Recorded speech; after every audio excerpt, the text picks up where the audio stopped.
All right, guys, welcome. Today's video for our quick hit today that we're looking at, just as some review, is working with percentages, decimals, and fractions. This is something that 6th, 7th, 8th grade, and obviously beyond you see, but especially a lot of the tests we take, a lot of the homework questions we see, we have a question on this pretty much every single day. So it's good to review. All right, so a quick review of a fraction, again, just a numerator over denominator. So we're dividing a decimal number. We know our place values we start with. Okay, anything to the right of the ones place, we have starting with tenths, hundredths, thousands, 10,000s, 100,000s, millions, and so on. It keeps going. So it sounds very familiar to some of our whole numbers, tens, hundreds, thousands, but it's got that TH at the end. So 1/millionths of a dollar versus $1 million, very big difference there. One, you don't even have a penny, and the other, you got quite a bit of money. And then percent, again, percent is Latin for per 100. So we know we're always talking about something out of 100. And that'll kind of help us when we're setting up fractions or when we're converting from percents to decimals or decimals to percents. So let's take a look at this pretty simple example, but 1 divided by 2. So how we can get this to a decimal, and we can do it two different ways. We can say, well, I want this to be a tenth. So let's multiply by 5 over 5 to give me 5 over 10, or 5/10, which is just 0.5. And nothing wrong with that, but we sometimes don't have denominators that evenly go into tenths or hundredths or thousandths. So what I like to do, what I think is easier than that, is do 1. Well, 1 divided by 2, 1 divided by 2. 2 doesn't go into 1, okay, but it goes into 10. There's my decimal. It goes into 10 5 times, which is 10, so I don't have any remainders or anything where I need to keep going. So I'm done. So either way, we get our decimal. And then going from a decimal to a percent is really easy because all we're doing is multiplying by 100. We could set this up and do it by hand.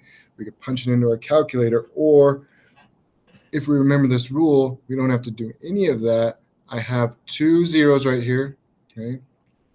So it's always 100, so it's always going to be 2 zeros. So when we're multiplying by 100, we're moving the decimal 2 places to the right. So 1, 2, and there's where it's going to be. And in that blank spot, I fill in a 0. So that would be 50%. We usually don't draw in the decimal if we don't have any other values to the right of the ones place. You don't have to. I just call it 50%, and there you go.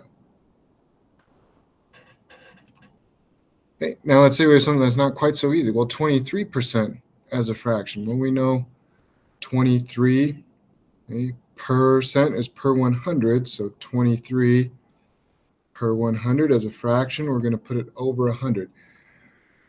I don't see any common factors between those, so in this case, I wouldn't need to reduce down. So we're done. That's as reduced as that fraction can get. And then 23 hundredths, tenths, hundredths. Those are my place values, so 0.23. Or again, doing the opposite of what we did in the last one, 23%. And the decimal would be right here, but I'm dividing by 100. I have my 2 zeros again, obviously. And in this case, I'm moving 2 places to the left. So I go 1, 2, and I end up with 0.23. So again, percent to decimal, we're moving 2 places to the left. From decimal to percent, we're moving 2 places to the right. And let's see. One where we kind of run into problems, a lot of times people are like, let's say we have a decimal and a percent. Well, 0.5%, what is that as a decimal? It's not 0.5, it's not 0.05. We need to go 1, 2 places to the left, and we have 0.005. So again, when we're calculating maybe a percentage for like a tip or sales tax or something like that, we're going to want to convert it. Like if we have a $20 purchase and a 7% sales tax, we don't multiply 20 by 7. We do 20 times 0.07. Just kind of be aware of that. I know that wasn't what one of the problems was.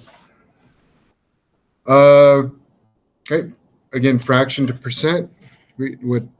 This one works out pretty easily to get it over 100 because we can do 4 over 4 to give us 24 over 100, which we know is 24%. Or I could have done 6 divided by 5, or sorry, 6 divided by 25, which is 0.24, and then multiply it by 100. Showing you guys how one of the first things that I get asked is when I hand back a test, what is a 31 out of 40? Okay, well, this is just division. It's a fraction. 31 out of the 40 would be 31 divided by 40, and that gives us 0.775, and we want to make it a percent so we can kind of get it to our grading scale. So we multiply that by 100 or remove the decimal 2 places. So you got 77.5%. That's your grade. So that's the way I do it. It's the easiest versus trying to get it over 100 and then convert it. I just do the division. And then once you get this down, you can kind of just mentally move it over 2 without even having to draw it out or any of that. You can still do that, obviously, but you get really comfortable with them where you don't need to do that. All right, so that is our quick review of fractions to decimals or decimals to fractions, fractions to percents or percents to fractions, decimals to percents or percents to decimals. So you guys will get a lot of practice with that and get really good at it.